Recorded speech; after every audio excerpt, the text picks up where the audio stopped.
বৈযোগচিত্র বৈচিত্র্যের গল্পের আসরে আজ আপনাদের পড়ে শোনাব নরেন্দ্রনাথ মিত্রের গল্প বিকল্প। তিনজনের ছোট্ট সংসারে কোনো অশান্তি ছিল না। সুধা, তার বাবা হরগোবিন্দ আর সুধার ছোট ভাই হাবুল, তিনজনে মিলে শহরের সীমান্তে যে একটুখানি সংসার রচনা করেছিল তাতে অভাব অনটন অসুবিধে অনেক কিছুই ছিল, কিন্তু অশান্তির কথা কারো মনে হয়নি। সরু গলির মধ্যে পুরনো দোতলা ভাড়াটে বাড়ি, তার একতলায় একখানি মাত্র ঘর তিনজনের ভাগে জুটেছে। এই ঘরখানির মধ্যেই রান্না, খাওয়া, শোয়া সব। আবার এই ঘরে বসেই হাবুল তার স্কুলের পড়া পড়ে। অসুবিধে খুবই হতো। সুধা মাঝে মাঝে হরগোবিন্দকে বলতো, বাবা, আর একটা ভালো বাড়ি দেখো, এই একখানা ঘরে কি চলে? হরগোবিন্দ বলতেন, তা ঠিক, তোদের ভারী কষ্ট হচ্ছে, বাড়িটা বদলাতে হবে। কিন্তু বছর তিনেকের মধ্যে বদলানো আর হয়ে ওঠেনি। অবশ্য ভালো বাড়ির খোঁজ অনেকবারই এসেছে। দুখানা ঘর আর রান্নাঘর, বাথরুম সমেত ফ্ল্যাটের খবর কয়েকবারই নিয়ে এসেছে হাবুল। হরগোবিন্দ চাটুর্যে উৎসাহিত হয়ে উঠেছেন, ছেলে মেয়েকে সঙ্গে নিয়ে বাড়িও দেখে এসেছেন। কিন্তু শেষ পর্যন্ত ভাড়া, সেলামি আর অ্যাডভান্সের অঙ্ক শুনে আর এগোননি। পুরনো বাসায় ফিরে এসে ছেলে মেয়েকে বলেছেন, দূর, মিছিমিছি কতগুলো টাকা নষ্ট করা, তার চেয়ে এই 20 টাকার ঘর আমাদের ঢের ভালো, আর এর চেয়ে বেশি জায়গায় আমাদের হবেই বা কি? সুধা হেসে বলতো, আমি জানতুম বাবা, তুমি এ ঘর ছেড়ে কোথাও নড়বে না।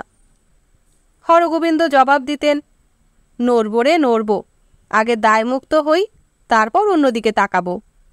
এখন কি আমার বাজে খরচ করবার সময় আছে? বাবার কথার মানে যে কি তা ভাই বোন দুজনেই বুঝতে পারত।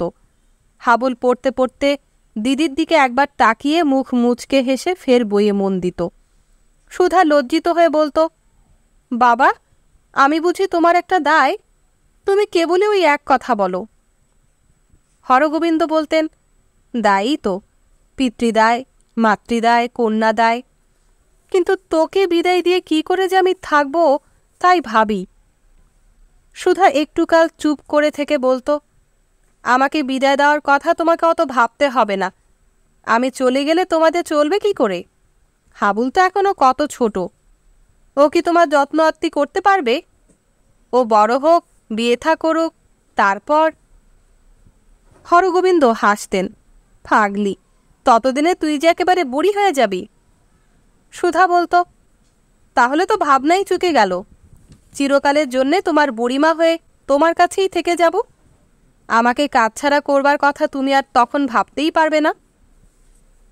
কিন্তু ওই একটিমাত্র কথা ছাড়া হরগোবিন্দের আর কোনো ভাবনাই যেন নেই। দিনের বেশিরভাগ সময় অফিসের কাজে কাটে, বাকি সময়টুকু সুধার বিয়ের চিন্তা, চেষ্টা আর আলোচনা নিয়েই থাকেন হরগোবিন্দ। পাড়ায় কৃপণ বলে বদনাম আছে তার। কোনো অনুষ্ঠান প্রতিষ্ঠানের জন্যে চাঁদা চাইতে গেলে সিকিয়াধুলির বেশি তার হাত দিয়ে গলে না। নিজের জামা কাপড় জীর্ণ হয়, ময়লা হয়, সে সম্বন্ধে তার ভ্রুক্ষেপ নেই। কিন্তু ছেলের পোশাক আর মেয়ের শাড়ি গয়না কিনে দেওয়ার দিকে দারুণ ঝোঁক। ফুরসত পেলেই মেয়েকে নিয়ে শ্যাকরার দোকানে যান, পুরনো গয়না ভেঙে নতুন ডিজাইনের ফরমাইশ দেন। বছরে 2-4খানা করে নতুন গয়না না গড়ালে হরগোবিন্দের তৃপ্তি হয় না। সুধা প্রায়ই আপত্তি করে, এত গয়না কেন করছো বাবা? হরগোবিন্দ জবাব দেন, সব তো একসঙ্গে করতে পারবো না, আস্তে আস্তে করে রাখি, তোর মার তো কিছুই পেলি নে। প্রায় বছর 3 যক্ষায় ভুগে সুধার মা নির্মলা মারা গেছেন। সেও বছর 10 হলো। তখন মাইনে বেশি ছিল না হরগোবিন্দের। স্ত্রীর ওষুধপথ্যের খরচ জোগাতে তার গায়ের গয়না থেকে শুরু করে নিজের ঘড়ি পর্যন্ত, বোতাম পর্যন্ত গেছে। আরও প্রায় 700-800 টাকা দেনা হয়েছিল। কষ্ট করে থেকে বিলাস ব্যসন ত্যাগ করে সব দেনাদায় শোধ দিয়ে আবার মাথা তুলে দাঁড়াতে পেরেছেন হরগোবিন্দ।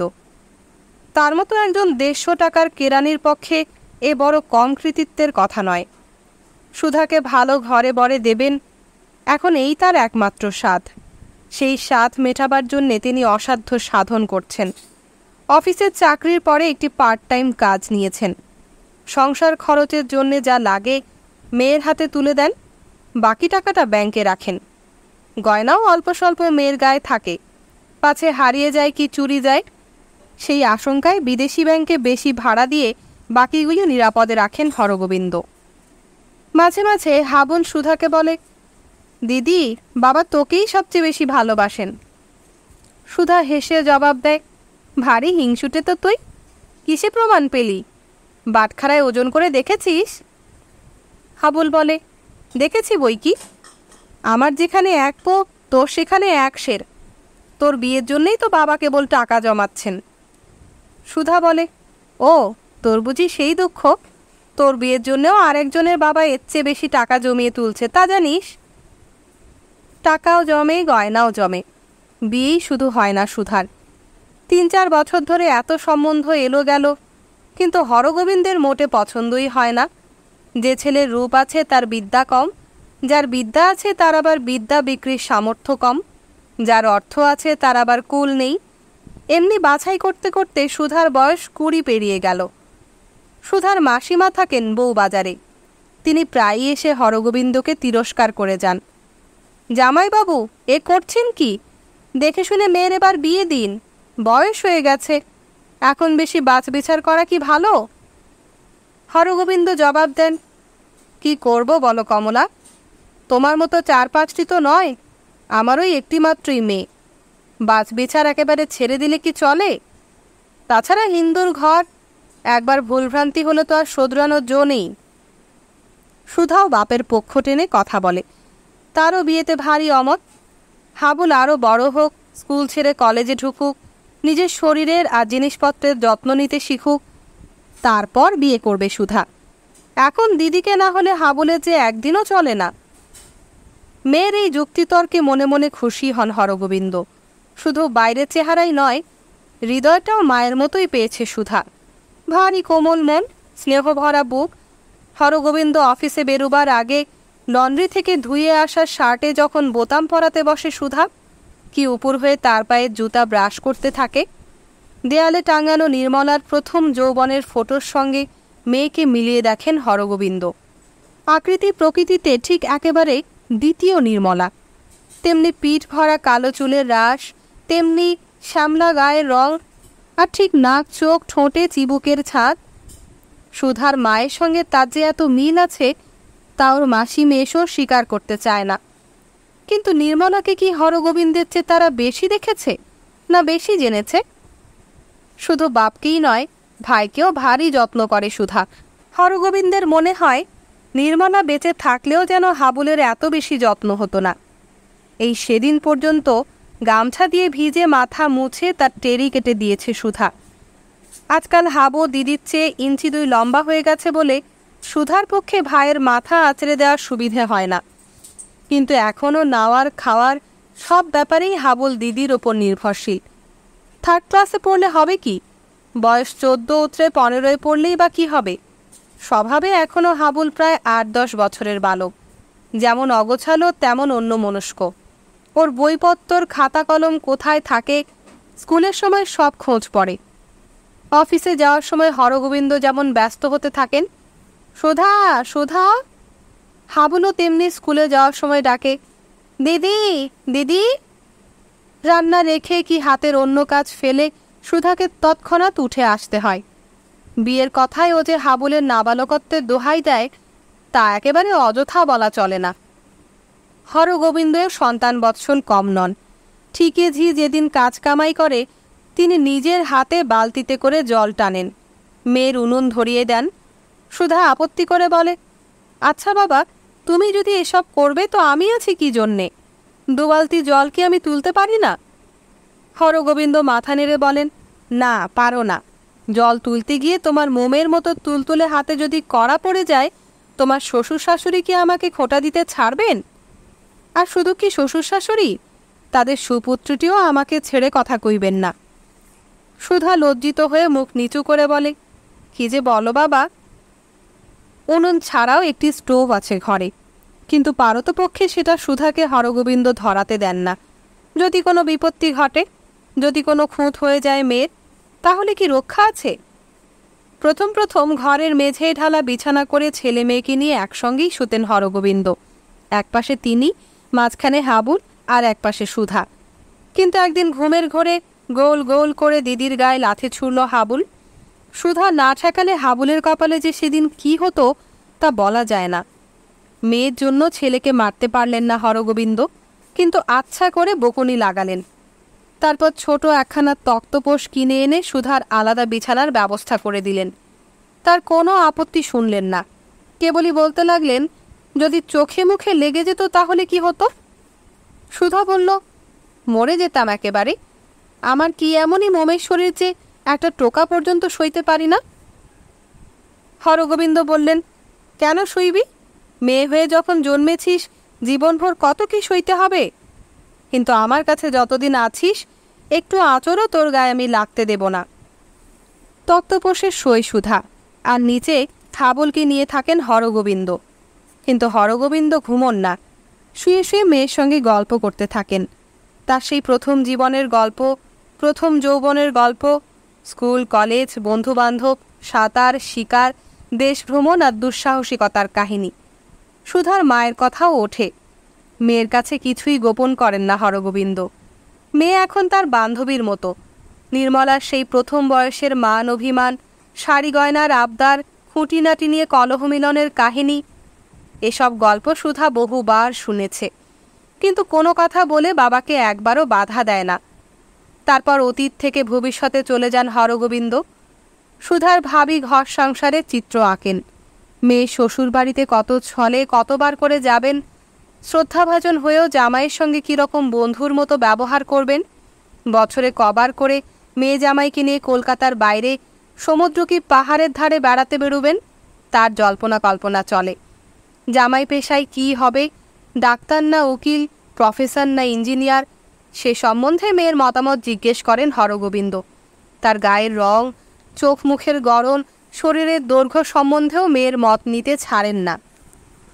হরগোবিন্দের এত জিজ্ঞাসার, এত জল্পনা কল্পনার উত্তরে সুধা সংক্ষেপে বলে, তোমার পছন্দেই আমার পছন্দ বাবা, তুমি যেমন চাইবে তেমনি হবে। ছেলে মেয়ে নিয়ে হরগোবিন্দ বেশ ছিলেন। তাদের এই ছোট্ট সংসারে আত্মীয় স্বজন বন্ধুবান্ধব কারোরই বিশেষ কোনো স্থান ছিল না। সেই বাইরের জগতের কাউকে দিয়ে তেমন কোনো প্রয়োজন নেই হরগোবিন্দের, কিংবা যেটুকু প্রয়োজন আছে সেটুকু শুধু বাইরের প্রয়োজন। কাগজের হকার, দুধওয়ালা, কয়লাওয়ালা, মুদি আর ট্রাম বাসের কন্ট্রাক্টরের মতোই স্বজন বন্ধু পাড়াপড়শির সঙ্গে ব্যবহার করতেন হরগোবিন্দ। তারা কেউ এলে 2 মিনিট যেতে না যেতেই তিনি তাদের বুঝিয়ে দিতেন তৃতীয় কি চতুর্থ মিনিটে তাদের ঘরে আগন্তুকের আর থাকবার দরকার নেই।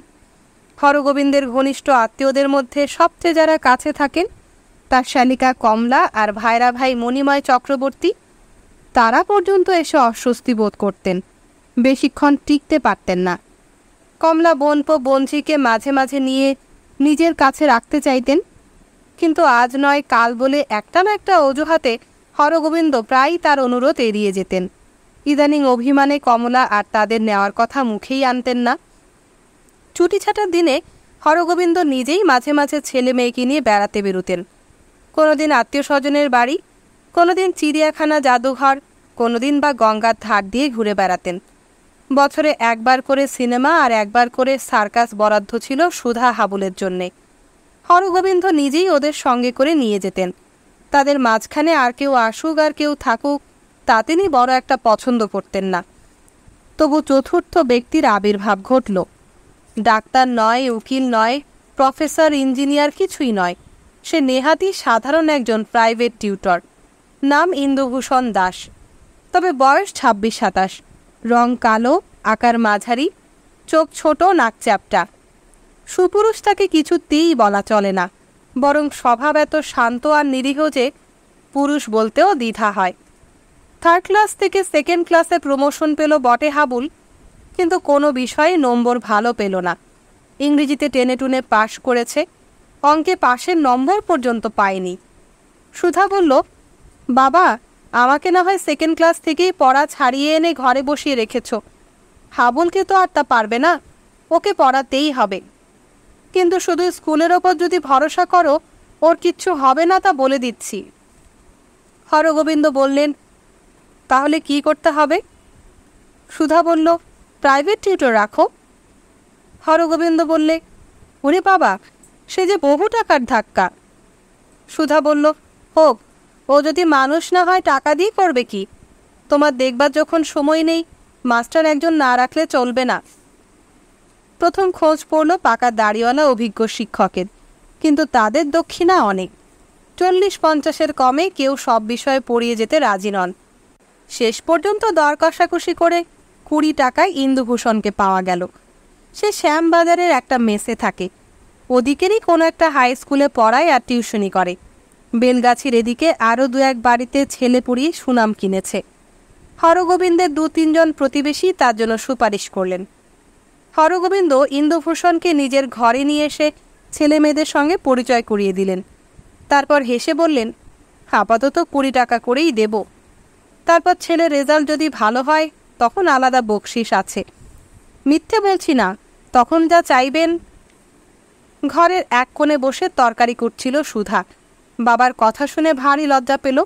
ছি ছি, একজন ভদ্রলোকের সঙ্গে কি অমন করে কথা বলতে হয়? ইন্দুভূষণ হেসে বলল, ও যদি ভালো রেজাল্ট করে সেই তো আমার সবচেয়ে বড় বকশিস হরগোবিন্দবাবু। বটি থেকে চোখ তুলে ইন্দুভূষণের দিকে তাকালো সুধা। তার ঠোঁটে তখন একটু হাসি লেগে রয়েছে। সুধার মনে হলো এমন শান্ত সুন্দর হাসি সে জীবনে আর কারো মুখে দেখেনি। তাছাড়া পাল্টা জবাবটাও ভারী চমৎকার লাগলো। এমন কথা যে কোনো পেশাদার শিক্ষকই হয়তো বলতেন, কিন্তু সুধার মনে হলো এমন অন্তর দিয়ে কেউ বলতে পারতেন না। পরদিন থেকে রোজ সন্ধ্যায় ইন্দুভূষণ হাবুলকে পড়াতে আসে। সুধা নিজের খাটের ওপর ফর্সা চাদর পেতে শিক্ষক ছাত্রের বসবার আসন করে দেয়। ইন্দুভূষণ হাবুলকে এক মনে পড়াতে থাকে। ঘরে যেন আর দ্বিতীয় কেউ নেই। এতটা মনোযোগ সুধার কেন যেন ভালো লাগে না। ডালে সম্বরা দিতে দিতে সে হঠাৎ জিজ্ঞাসা করে, রান্নার গন্ধে আপনার খুব কষ্ট হচ্ছে না? ইন্দুভূষণ হাবুলের অঙ্কের ভুল বার করে দিয়ে সুধার দিকে তাকায়। আমাকে বলছেন? সুধা হেসে বলে, নয়তো কাকে? আপনি কি ভেবেছেন হাবুলের সঙ্গে এতক্ষণ ভদ্রতা করছিলাম? ইন্দুভূষণও না হেসে পারে না, বলে, ও ভদ্রতা? তাহলে তো ভদ্রতা করে আমাকেও জবাব দিতে হয়। না না, মোটেই কষ্ট হচ্ছে না, ভারী চমৎকার লাগছে। সুধা হাসি মুখে বলে, আর যদি ভদ্রতা বাদ দিয়ে বলেন তাহলে? ইন্দুভূষণ জবাব দেয়, তাহলেও আমার বক্তব্যটা বদলায় না। আপনি মোটেই উদ্বিগ্ন হবেন না, রান্নার গন্ধ আমার সত্যি খুব ভালো লাগে। আপনি ঠাট্টা করছেন, এমন জায়গায় বসে কেউ পড়াতে পারে? ইন্দুভূষণ একটু চুপ করে থেকে বলে, না ঠাট্টা নয়, আপনাকে রাত্রে দেখে নিজের ছেলেবেলার কথা মনে পড়ে যাচ্ছে। তখন পড়াতুম না, পড়তুম। বাবা ছিলেন ওষুধের ক্যানভাসার, বাইরে বাইরে ঘুরতেন, মার ওপর ছিল সব ভার। তিনি জোর করে টেনে নিয়ে রান্নাঘরে বসাতেন, হলুদ মাখা হাতে কালো স্লেটের ওপর অঙ্ক লিখে দিতেন। অনেক দিন পরে ঠিক সেই রান্নার ঝাঁঝ, রান্নার গন্ধ আজ পেলাম এখানে। শুনতে শুনতে সুধার গা কেন যেন শিরশির করে ওঠে। আস্তে আস্তে জিজ্ঞাসা করে, আপনার মা এখন কোথায় আছেন? ইন্দুভূষণ জবাব দেয়, আমার স্মৃতিতে। আর বাবা? বছর 5 হলো তিনিও চলে গেছেন। সুধা খানিকক্ষণ চুপ করে থাকে, করার মধ্যে অনড় হয়ে থাকে খুন্তি। একটু বাদে ফের সে জিজ্ঞেস করে, আর কে কে আছেন আপনার, ভাই বোন? ইন্দুভূষণ বলে, কেউ না। সুধা যেন আর্তনাদ করে ওঠে, কেউ না? কেউ না থাকলে মানুষ থাকে কি করে? আমারও মা নেই, কিন্তু বাবা আছেন, ভাই আছে। আর আপনার সত্যি কেউ নেই? ইন্দুভূষণ এ কথার কোনো জবাব না দিয়ে সুধার সেই মমতা ভরা করুণা ভরা কালো বড় বড় চোখ দুটির দিকে অবাক হয়ে একটু কাল তাকিয়ে থাকে। তারপর চোখ ফিরিয়ে নিয়ে ছাত্রকে বলে, হাবল, এবার রেকারিংয়ের অঙ্কটা করো তো। এমনি করে আস্তে আস্তে আলাপ জমে, আলাপ এগোয়। একদিন সুধা বলে, আপনি তো রোজ শুধু রান্নার গন্ধ নিয়েই যান, আজ আপনাকে খেয়ে যেতে হবে। ইন্দুভূষণ আপত্তি করে, না না। তারপর একটু হেসে বলে, ঘ্রাণেই তো রোজ অর্ধভোজন হয়ে যায়। সুধা বলে, কিন্তু 2-1 দিন পূর্ণভোজনও হতে পারে। তাতে আপনার জাত যাবে না? ইন্দুভূষণ বলে, আমাদের জাতের জন্য তো ভয় নেই। সুধা বলে, আমাদের জাতের জন্যেই বুঝি ভয়? আপনি ভাববেন না অত বাছবিচার আমরা করি নে, তাহলে কি আর এভাবে থাকতে পারি? পড়ানো হয়ে গেলে ইন্দুভূষণকে খেতে বসতে হয়। আয়োজনে পরিবেশনে খুবই যত্ন নেয় সুধা।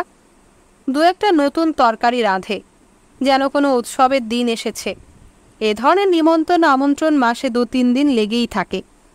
একদিন অফিসে বেরোবার সময় হরগোবিন্দ ছেলেকে ডেকে জিজ্ঞাসা করলেন, কিরে হাবুল, মাস্টারমশাই কেমন পড়াচ্ছে তোকে? হাবুল বললে, ভালোই পড়াচ্ছেন বাবা।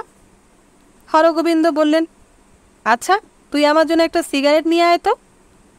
হাবুল বেরিয়ে গেলে মেয়েকে বললেন, সুধা, তোকে একটা কথা বলি। বলো। হরগোবিন্দ বললেন, মাস্টার যাতে ফাঁকি না দেয়, যতক্ষণ থাকে যাতে মন দিয়ে পড়ায়, তুই তা দেখবি। কিন্তু তুই নিজে নিজেই নাকি তার সঙ্গে গল্পগুজব করে সময় নষ্ট করিস। বাপের শাসনে সুধার মুখ গম্ভীর হয়ে উঠল। একটু চুপ করে থেকে বললে, এ নালিশ তোমার কাছে কে করেছে বাবা? হাবুল। হাবুল কেন করবে? সে করলে কোনো দোষের হতো না। কলতলায় অন্য ভাড়াটেরা সব আলোচনা করছিল, তাই কানে গেল। সুধা বললে, এর আগে অন্য কারো কথা তো তুমি কানে তুলতে না বাবা? হরগোবিন্দ বললেন, এখনও তুলি নে, তবে জানিস তো বাড়িটায় যত সব বাজে লোকের আড্ডা। তাছাড়া আমার ঘরে আর তো কোনো মেয়ে ছেলে নেই, তাই আমাদের একটু সাবধান হয়ে চলাই ভালো। বেশ, তুমি যদি বলো তাই চলবে বাবা। হ্যাঁ, তাই চলিস। আর অত খাওয়ানো দাওয়ানোরই বা দরকার কি?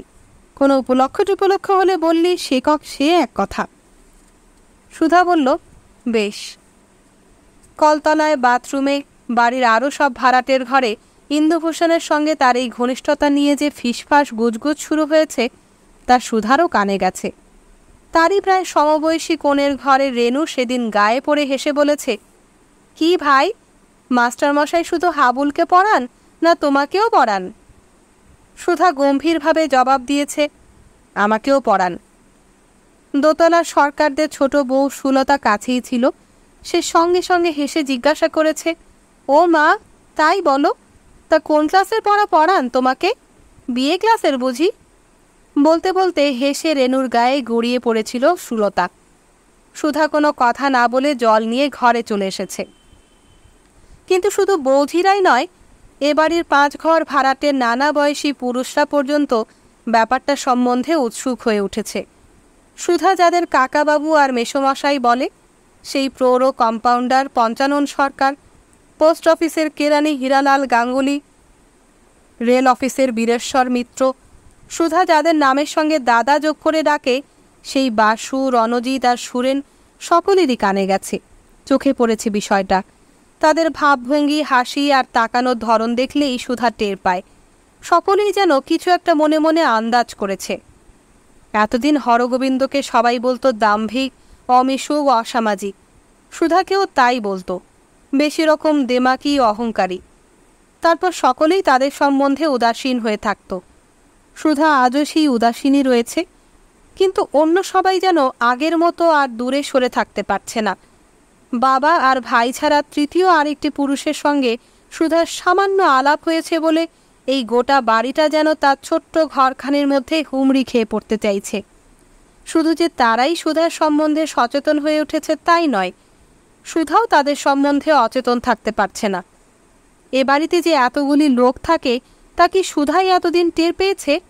শুধু এ বাড়িটাই বা কেন, তাদের গলির আরও 2-3খানা বাড়ির মেয়ে পুরুষে পর্যন্ত জেনে ফেলেছে কথাটা। ইন্দু মাস্টার সম্বন্ধে তাদের খোঁজ খবর নেওয়ার ধরন দেখেই আর কোনো মেয়ে কি বউ কথা বলে না যেন এ পাড়ার একটি ছেলের সঙ্গে একটি মেয়ের এই সর্বপ্রথম আলাপ হয়েছে। কিন্তু অন্য কারো বাঁকা কটাক্ষে, খোঁচা দেওয়া কথায় সুধার কিছু এসে যায় না। বাবা যে তাকে আরও একদিন সতর্ক করে দিলেন, তাতেই সুধার মনে একটু লাগলো। হরগোবিন্দ বললেন, সুধা, একটু সাবধান হয়ে চলিস। তোর ঘরে তো মা নেই, আর কাজকর্ম ফেলে বেশিক্ষণ ঘরে বসে থাকা আমার পক্ষেও সম্ভব নয়। তোর নিজেকেই বুঝে সমঝে চলতে হবে। সুধার ভারী দুঃখ হলো, মনে মনে ঠিক করল ইন্দুভূষণের সঙ্গে সে আর কোনো কথা বলবে না, চায়ের কাপটি পর্যন্ত হাবুলকে দিয়ে দেওয়া হবে। কিন্তু সংকল্প রাখা গেল না। সুধা কথা না বললে কি হবে? আজ অন্য পক্ষ থেকে কথা শুরু হলো। হাবুলকে এক প্যাসেজ ট্রান্সলেশন করতে দিয়ে চায়ের কাপে চুমুক দিতে দিতে ইন্দুভূষণ হঠাৎ জিজ্ঞাসা করল, আজ বড় গম্ভীর হয়ে রয়েছেন যে, শরীর খারাপ করেছে নাকি? শেষের কথাটুকুতে ভারী মমতা প্রকাশ পেল ইন্দুভূষণের। সে নিজে থেকে সহজে আগে আলাপ করে না, আজ করল। এটাও ভারী নতুন লাগলো সুধার, ভারী ভালো লাগলো। বাড়িশুদ্ধ লোকের বিরূপতা ইন্দুভূষণের ওই এক ফোঁটা দরদে যেন সব ধুয়ে মুছে গেছে। প্রতিজ্ঞা ভুলে গিয়ে সুধা বলে ফেললে, মানুষের শরীরটাই বুঝি সব? সুধার অভিযোগের ভঙ্গিতে ইন্দুভূষণ মৃদু হাসল। হো, আপনি বুঝি মন খারাপ করার কথা বলছেন? সত্যি, মন খারাপ হওয়াটা শরীর খারাপ হওয়ার চেয়ে ঢের কষ্টের। মন খারাপ হওয়ার কথা শুনতেও এত ভালো লাগে। সুধা হেসে বলল, আপনি কি করে জানলেন? আপনারও মাঝে মাঝে মন খারাপ হয় নাকি? হয় বই কি। তখন কি করেন? চুপচাপ বসে থাকি, না হয় বই পড়ি। আচ্ছা, আপনি কি কেবলই রান্নাবান্না ঘর সংসার নিয়েই থাকেন? বইটই পড়েন না? পড়ি, বই কি, হাতের কাছে যা পাই তাই পড়ি। ইন্দুভূষণ হাসল। আপনি বুঝি প্রতিজ্ঞা করেছেন হাতের কাছে যা পাবেন শুধু তাই পড়বেন? সুধা মুখ তুলে একবার তাকালো, তারপর চোখ নামিয়ে মৃদুস্বরে বলল, কেউ যদি খুঁজে পেতে এনে দেয় তাও পড়তে পারি। ইন্দুভূষণ যেন শুধু এইটুকুর অপেক্ষায় ছিল। তারপর থেকে প্রায় রোজ সে বই আনতে লাগলো। সব গল্প উপন্যাস নয়, জীবনচরিত, ভ্রমণ কাহিনীও আছে। কিন্তু সুধার গল্প উপন্যাস ছাড়া আর কিছুতে মন ওঠে না। আস্তে আস্তে সুধার কাছে আর এক জগতের দ্বার খুলে যেতে লাগলো। সে জগৎ এই ভাড়াটে বাড়ির লোকজনের মতো অনুদার নয়, প্রতিকূল নয়। সে জগৎ বড় মনোরম আর মধুর। এর আগে কে জানতো পৃথিবীতে এত ভালো ভালো বই আছে? আর সেসব বইয়ের লেখকেরা সুধারই মনের কথা চুরি করে লিখেছে। এর আগে কে জানতো তাদের বাড়ির সামনে ছোট্ট পুকুরটার ধারে যে দুটো নারকেল গাছ রয়েছে, তাদের পাতাগুলি সবুজ, বসেদের বাড়ির ছাদে সাদা সাদা চন্দ্রমল্লিকার টবগুলি এত সুন্দর, তারও ওপরে অগণিত তারা ভরা আরও সুন্দর আকাশ কি চোখে পড়েছে এর আগে? মাঝে মাঝে 10-12 বছরের একটি ছেলে এই রাস্তায় ফুল ফিরি করতে আসে। তার নাম সুখন। ওর নামটি যে এত ভালো, এমন ধনীময়, অর্থময়, কই এর আগে তো সুধার খেয়াল হয়নি। তার কাছ থেকে প্রায় 4 আনা 6 আনার ফুল কিনে নেয় সুধা। কোনোদিন সাদা বেলি কি রজনীগন্ধা, কোনোদিন বা রক্তগোলাপ, কোনোদিন সে ফুলে ফুলদানি সাজায়, কোনোদিন নিজের খোঁপায় গোজে। হরগোবিন্দের কিছুই চোখ এড়ায় না। মনে মনে ভাবেন, আজকালকার মেয়েগুলির লজ্জাশরম বড় কম। একদিন স্পষ্ট করেই বললেন, মিছিমিছি ফুলের পেছনে এত পয়সা নষ্ট করিস কেন সুধা? সুধা জবাব দেয়, কই, ফুল তো বেশি কিনি নে বাবা। হরগোবিন্দ ভিজে গামছা দিয়ে গা রগড়াতে রগড়াতে বলেন, এতেও তোর বেশি কেনা হয় না? তুই কি বাগান শুদ্ধ কিনতে চাস? হ্যাঁ, আরেকটা কথা, গয়না যদি পরতে ইচ্ছে হয় বল, ভল্ট থেকে সব নিয়ে আসি। ওসব ফুলের সাজ টাজ ভালো নয়, ভদ্রলোকের মেয়েরা ওভাবে সাজে না। ওসব করে পুরো কথাটা পাল্টে নিয়ে হরগোবিন্দ বলেন, ইয়েরা। সুধা হয় নিরুত্তর থাকে, না হয় অন্য কথা পারে। মনে মনে খুবই রাগ হয় তার। বাবা যেন আজকাল কীরকম হয়ে যাচ্ছেন। সে খোপায় ফুলের মালা জড়ালো কি না জড়ালো তা কেন বাবা দেখতে আসবেন? সংসারের কাজকর্ম কি সেবা যত্নের যদি কোনো ত্রুটি হয় তবেই তিনি রাগ করবেন। মেয়ের সাজসজ্জার দিকে কেন তার চোখ পড়বে? কিন্তু হরগোবিন্দ পছন্দ না করলে কি হয়?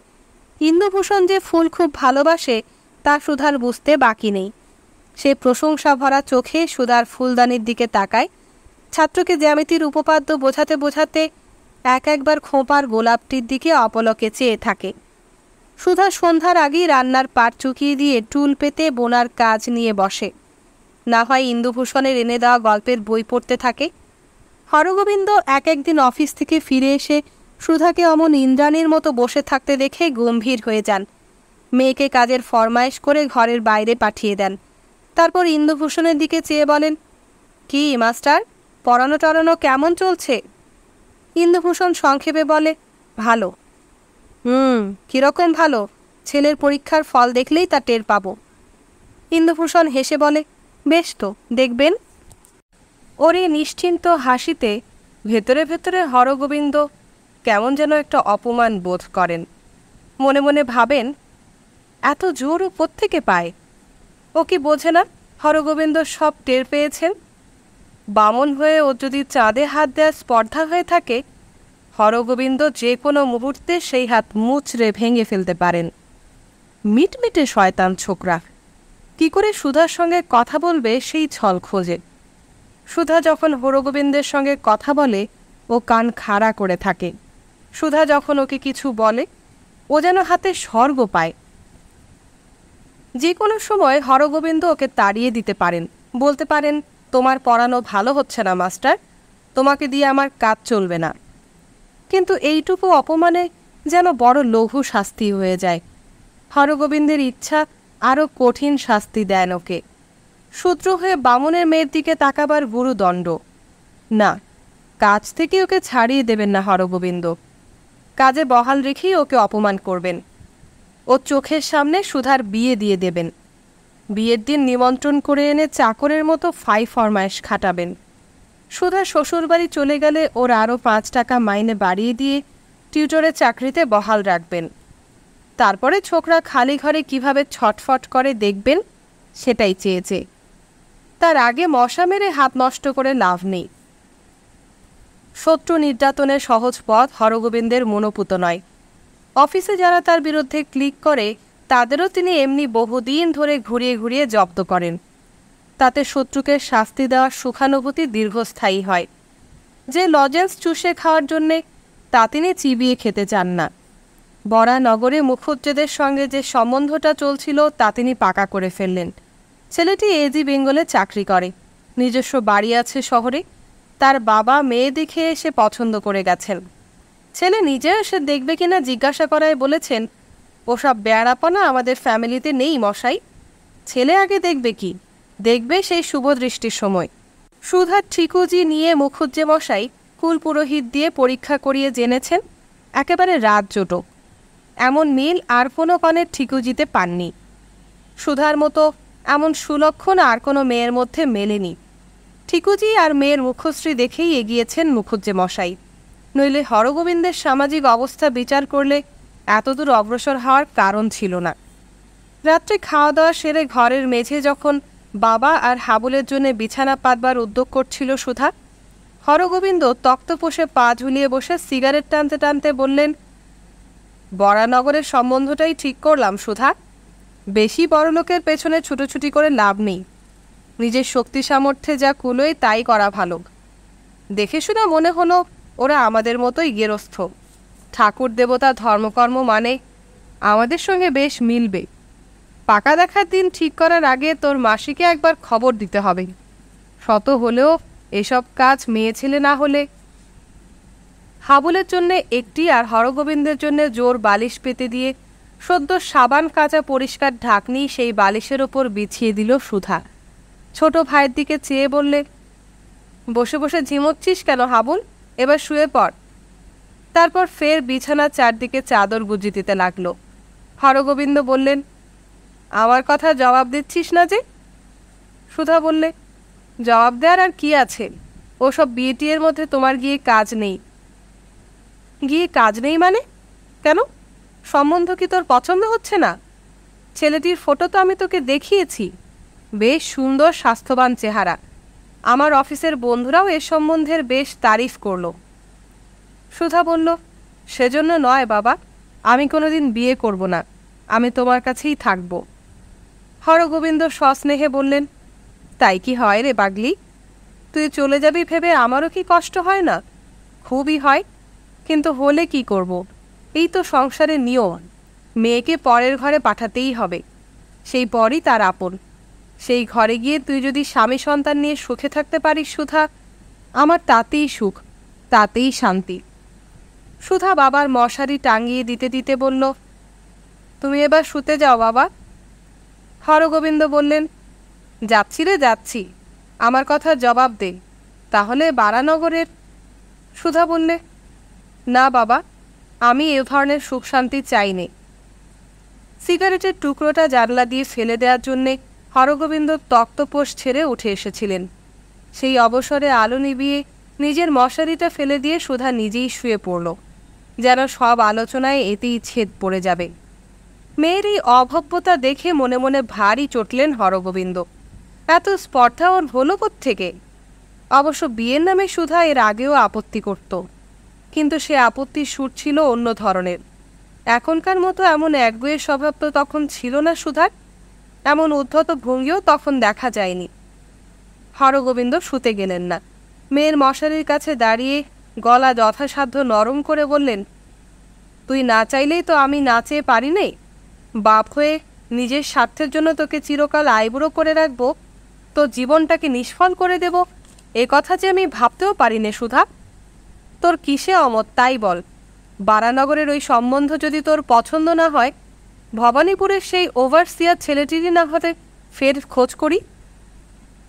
সুধা মশারির ভেতর থেকে বললে, না বাবা, তোমার আর কোনো খোঁজ খবর করতে হবে না। হরগোবিন্দ ধৈর্য হারিয়ে হঠাৎ বলে ফেললেন, তার মানে তুমি নিজেই বুঝি খোঁজ খবর করে রেখেছ? গুণবতী মেয়ে কি না? বেশ, কাকে পছন্দ করেছ তুমিই বলো। সুধা চুপ করে রইল। হরগোবিন্দ বললেন, বলে ফেলো, আজই একটা হ্যাস্তনাস্ত হয়ে যাক। বলি, তার নাম ধাম তো আমাকে জানাবি নাকি? সুধা বললে, তুমি শুয়ে পড়ো বাবা, চেঁচামেচিতে হাবুলের ঘুম ভেঙে যাবে। হরগোবিন্দ বললে, ভাঙে ভাঙুক, আমি সব জানতে চাই। তুই সব আমাকে খুলে না বললে আমি কিছুতেই আজ ঘুমোতে পারবো না। সুধা মৃদুস্বরে বললে, তোমার সেসব কথা জেনে দরকার নেই বাবা। হরগোবিন্দ বললেন, জেনেও দরকার নেই, আমাকে না জানিয়ে শুনিয়েই বুঝি তুই বিয়ে করবি? সুধা বললে, না বাবা, তা কোনোদিনই করব না। আমি কোনোদিনই জীবনে বিয়ে করব না, তুমি নিশ্চিন্ত থাকতে পারো। হরগোবিন্দ চটে উঠে বললেন, বিয়ে করবি কেন? দিনরাত সেই মাস্টারের সঙ্গে ফষ্টি নষ্টি করবি, নিন্দে পাড়া ভরে গেল। কাকে পছন্দ করেছিস তাই শুনি। সুধা তেমনি মৃদু কিন্তু স্পষ্ট স্বরে বললে, তোমার শুনে লাভ নেই বাবা, তার সঙ্গে তুমি কোনোদিন আমার বিয়ে দেবে না, আর তোমার অমতে আমিও তাকে বিয়ে করব না। যেমনি আছি তেমনিই থাকব।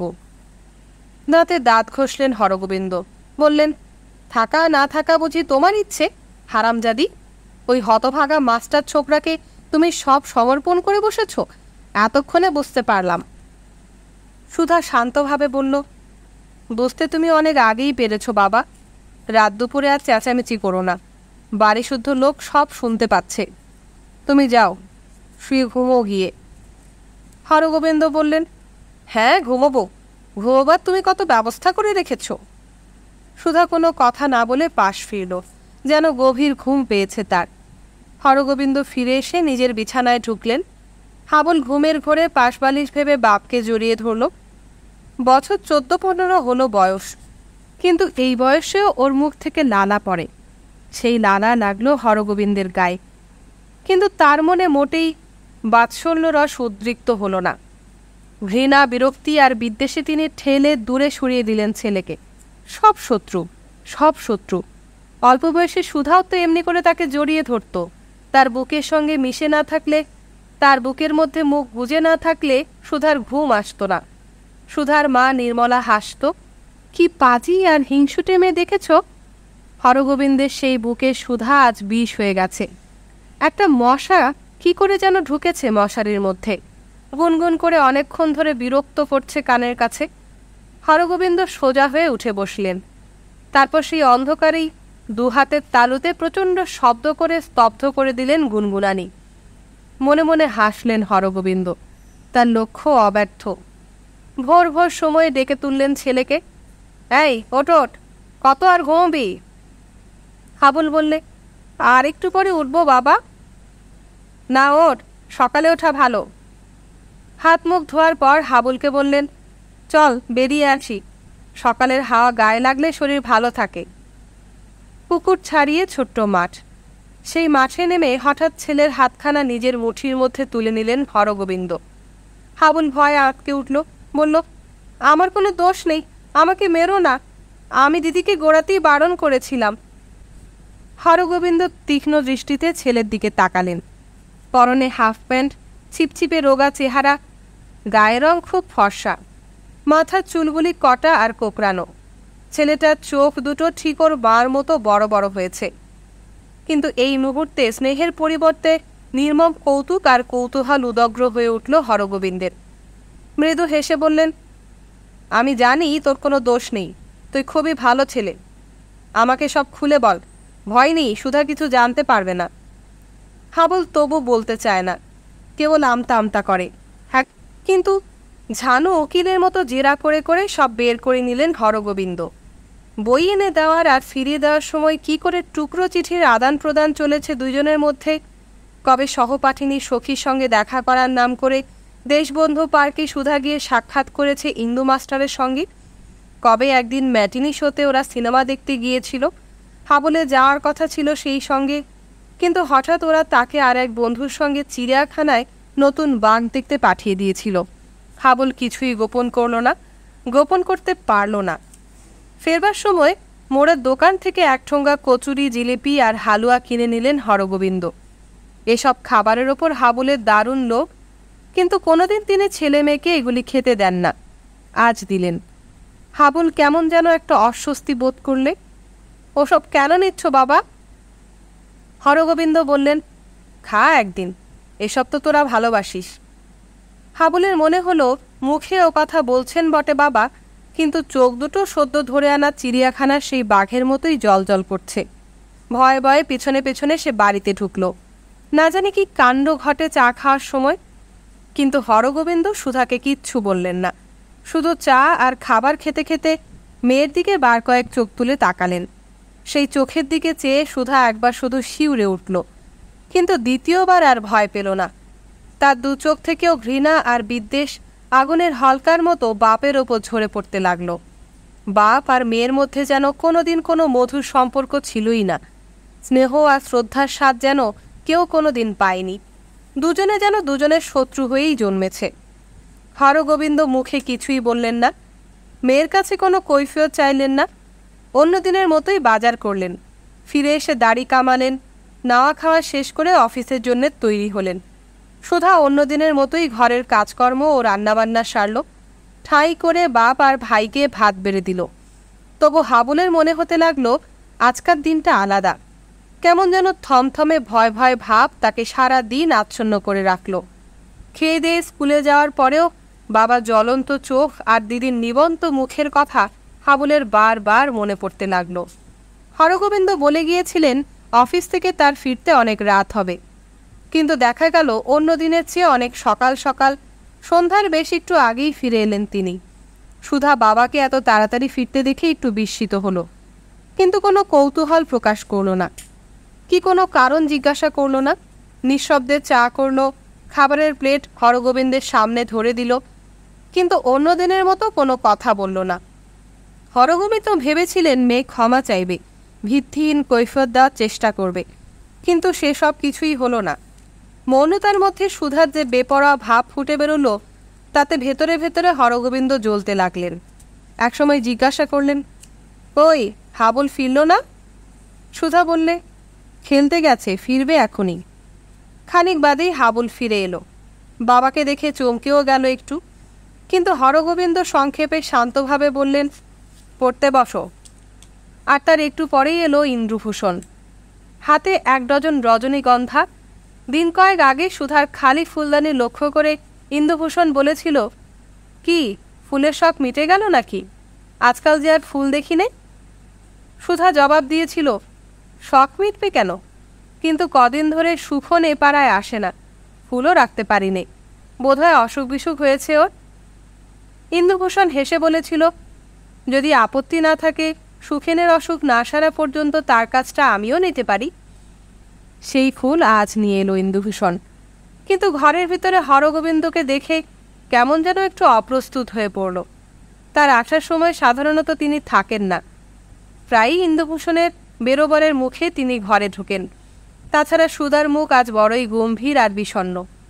কেউ কোনো কথা বলছে না দেখে ইন্দ্রভূষণ বললে, হাবল ফুলগুলি তুলে রাখো। হরগোবিন্দ উঠে দাঁড়িয়ে বললেন, আমি রাখছি। বা চমৎকার মোটা মোটা ডাঁটাগুলি তো। এ ফুল বোধহয় ধারে কাছে পাওয়া যায় না, কি বলেন মাস্টার মশাই? ইন্দুভূষণ লজ্জিত হয়ে বললে, আগে না, কলেজ স্ট্রিট মার্কেট থেকে এনেছি। হরগোবিন্দ বললেন, ভারী চমৎকার ফুল। ইন্দুভূষণ হাবুলকে পড়াতে শুরু করলো, আর সেই ফাঁকে হরগোবিন্দ উঠে একবার বাড়ির ভেতরে চলে গেলেন। অন্য ভাড়াটেদের সঙ্গে ফিসফিস করে কি যেন আলাপ করলেন। ইন্দুভূষণ সুধার দিকে চেয়ে বলল, কি ব্যাপার আজ যে এমন? সুধা ভাইকে ইঙ্গিতে দেখিয়ে ঠোঁটে আঙুল ছোঁয়ালো, তার মানে আজ হাবুলও বেদলি হয়েছে। আরও সাবধান, আরও সতর্ক হবার প্রয়োজন হয়েছে সুধা আর ইন্দুভূষণের। খানিকক্ষণ বাদে হরগোবিন্দ ফিরে এসে নিজের জায়গায় তেমনি স্থির হয়ে বসলেন। ইন্দুভূষণ অন্য দিনের তুলনায় আজ কিছুক্ষণ বেশি সময় নিয়ে বেশি যত্ন করে পড়ালো ছাত্রকে। তারপর পরের দিনের জন্যে অঙ্ক আর ট্রান্সলেশনের টাস্ক দিয়ে বিদায় নিয়ে বেরোতে হরগোবিন্দ এলেন পেছনে পেছনে। মাস্টার, চলো তোমাকে এগিয়ে দিয়ে আসি, তোমার সঙ্গে আমার একটা কথা আছে। সুধা এতক্ষণ চুপ করেছিল, এবার দোরের কাছে এসে দাঁড়িয়ে তীক্ষ্ণ স্বরে বলল, ওকে যা বলবার আমার সামনে বলো বাবা, ওকে তুমি কিছুতেই অপমান করতে পারবে না। হরগোবিন্দ বললেন, অপমান করব কেন, শুধু দু একটা কথা জিজ্ঞাসা করে নেব। কি মাস্টার, তোমার কি ভয় হচ্ছে? ইন্দুভূষণ একবার সুধার দিকে তাকালো, তারপর হরগোবিন্দের দিকে চেয়ে বলল, না, ভয় কিসের, চলুন। পুকুর ছাড়িয়ে সেই ছোট্ট মাঠ, মাঠ পেরিয়ে শহরতলির নির্জন সরু অন্ধকার গলি। সেই গলির মুখে হরগোবিন্দ হঠাৎ থেমে দাঁড়ালেন। তারপর ইন্দুভূষণের মুখোমুখি দাঁড়িয়ে বললেন, মাস্টার, তোমার পেশাটা কি সত্যি করে বলো তো, ছেলে পড়ানো না মেয়ে বখানো? ভয়ে ইন্দুভূষণের বুক কাঁপছিল, কিন্তু মুখের বড়াই অত সহজে ছাড়ল না।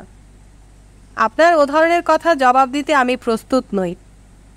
আচ্ছা, আমরা তোমাকে প্রস্তুত করে নিচ্ছি, বলে জন কয়েক ছায়ামূর্তি মাঠের ভিতর থেকে এগিয়ে এলো। এদের কাউকে কাউকে চিনতে পারল ইন্দুভূষণ। এরা সুধার সেই প্রতিবেশী দাদার দল, একই বাড়ির ভাড়াটে। ইন্দুভূষণ ভয় পেয়ে বলল, কি মতলব আপনাদের, মারবেন নাকি? একজন বলল, না না না, আমরা শুধু জবাবটুকু বের করে নেব। আর একজন উপমা দিয়ে বুঝিয়ে বলল, টিউব টিপে শুধু পেস্টটুকু বের করে নেব দাদা। হরগোবিন্দ তাদের সঙ্গে আসছিলেন। একজন বলল, মেসোমশাই, আপনাকে আর আসতে হবে না, আমরা আপনাকে ঠিক সময়ে খবর দিয়ে আসব। খবর পাওয়া গেল সপ্তাহখানেক বাদে।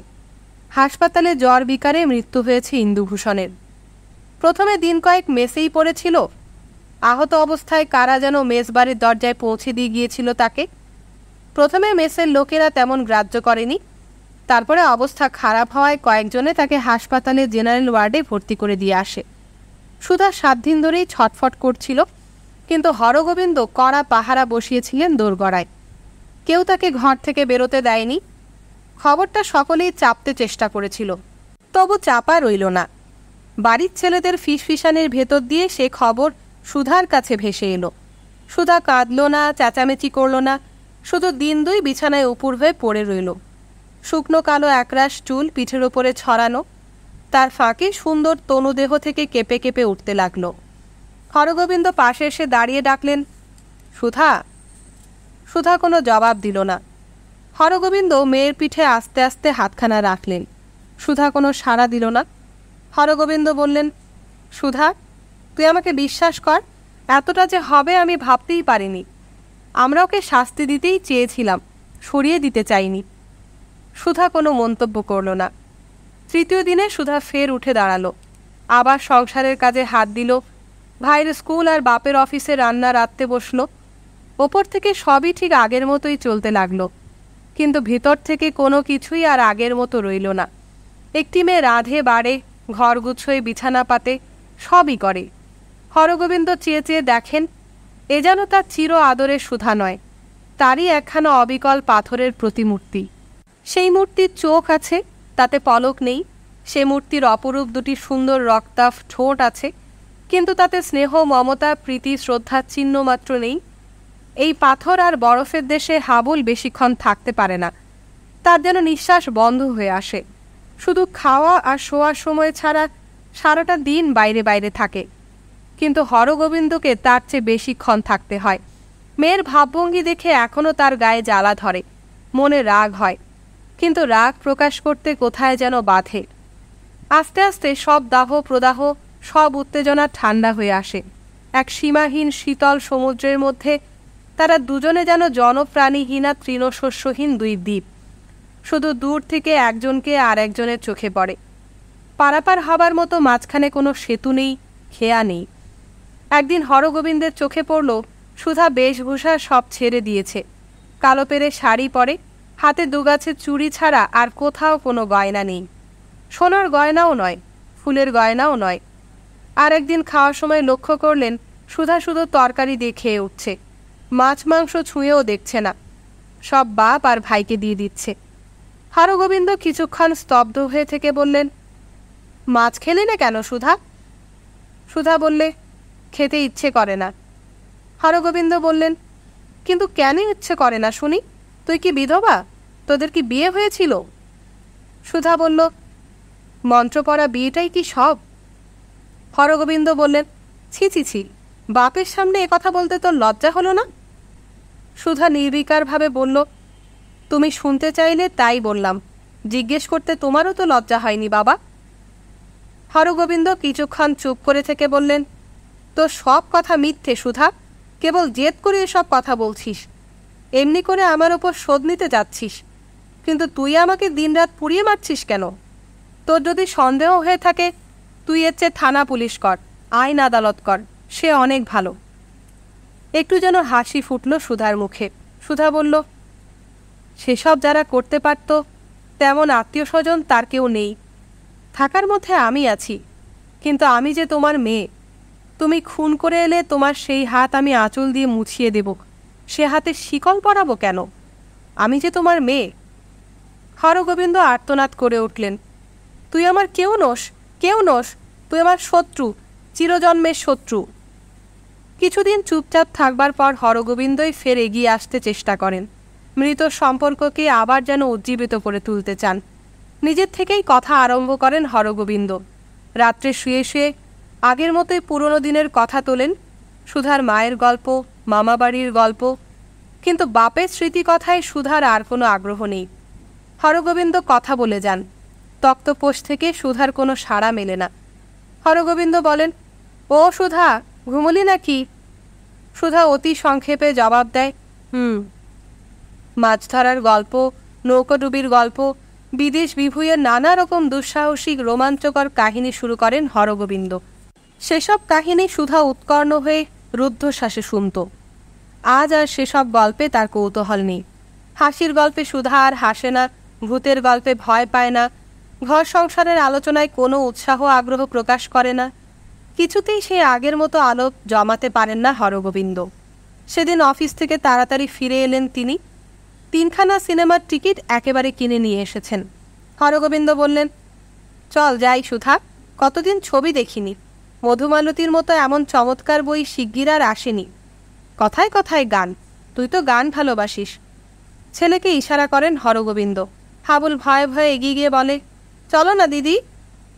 সুধা জবাব দেয়, আমাকে বিরক্ত করিস নে হাবুল, তোদের ইচ্ছে হয় তোরা যা। অনুরোধ উপরোধ ছেড়ে হরগোবিন্দ ফের রাগারাগি শুরু করেন, কিন্তু কোনো ফল হয় না। শেষ পর্যন্ত টিকিট 3খানার টুকরো টুকরো করে ছিঁড়ে ফেলেন তিনি। জাদুঘর, চিড়িয়াখানা, লেক কি গঙ্গার ধারে বেড়াতে যাওয়ার প্রস্তাবেও আর কান দেয় না সুধা। বলে, তোমরা যাও। আর একদিন ভরি 3 ওজনের একগাছি হার নিয়ে এলেন হরগোবিন্দ। ধানের ছড়ার ডিজাইন, নতুন উঠেছে। বললেন, পরে দেখ সুধা, তোকে ভারী চমৎকার মানাবে। সুধা বাপের দিকে এক টুকাল তাকিয়ে থেকে আস্তে আস্তে বলল, কেন মিছিমিছি টাকাগুলি নষ্ট করলে বাবা? আমি তো সব ছেড়ে দিয়েছি। ছেড়ে দিয়েছি?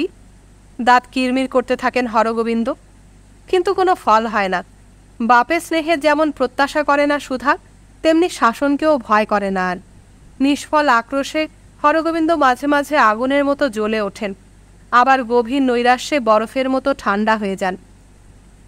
একদিন বউবাজার থেকে সুধার মাসি কমলা এলো খোঁজ নিতে। সুধাকে নিয়ে যাবার জন্য অনেক সাধাসাধি করল, কিন্তু সে কিছুতেই যাবে না। বিরক্ত হয়ে হাল ছেড়ে দিয়ে কমলা হরগোবিন্দকে তিরস্কার করে বলল, জামাইবাবু, আপনিই বা কী ধারার মানুষ, এমন হাত পা কোলে করে বসে আছেন কেন? জোর করে বিয়ে দিন মেয়েটার, যেমন করে হোক, যার সঙ্গে হোক বিয়ে দিন। হরগোবিন্দ বললেন, সেই বরানগরের মুখুজ্জেরা তো পিছিয়ে গেল। কমলা বলল, যাবে না? ভাঙচি দেওয়ার লোকের অভাব আছে এখানে? ভালো চান তো এই বাড়ি ছাড়ুন, পাড়া ছাড়ুন। কলকাতা শহরে কি আর জায়গা নেই?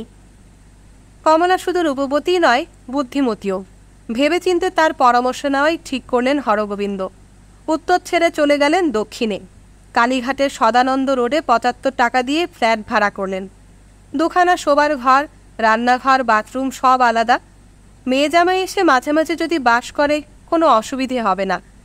বাড়ি বদলানোর ব্যাপারে সুধা কোনো আপত্তি করল না, কিন্তু বিয়ের কথায় ফের বেঁকে বসল। সুধা বলল, তুমি আমাকে তাড়িয়ে দিতে পারো, সরিয়ে দিতে পারো, কিন্তু জোর করে বিয়ে তুমি আমার কিছুতেই দিতে পারবে না, তাহলে চরম কেলেঙ্কারি হবে। মেয়ের মূর্তি দেখে ভয় পেয়ে গেলেন হরগোবিন্দ। ওকে বিশ্বাস নেই, ও এখন সব করতে পারে। আবার কিছুদিন চুপ রইলেন হরগোবিন্দ। চুপ করে রইল সুধা। দুজনের মাঝখানে শব্দহীন দুঃসহ সেই শৈত্যপ্রবাহ বয়ে যেতে লাগল। সুধাকে এখন আর বাপ ভাইয়ের সঙ্গে এক ঘরে থাকতে হয় না। সে আলাদা ঘর পেয়েছে। মাঝে মাঝে জানলা দিয়ে মেয়ের সেই ঘরের দিকে তাকিয়ে দেখেন হরগোবিন্দ। দেখবার মতো কিছু নেই, দামি কোনো আসবাবপত্র সে ঘরে রাখতে দেয়নি সুধা, এমনকি একখানা তক্তপোষ পর্যন্ত না। ঘরের এক কোণে দেয়ালের ধারে বিছানা গুটানো, ডান দিকে একটি বইয়ের শেলফ। বইগুলি না খুলেও হরগোবিন্দ বুঝতে পারেন এগুলি তার দেওয়া, যে শত্রু মরেও মরেনি। তাকের ওপরে একটি শূন্য ফুলদানি।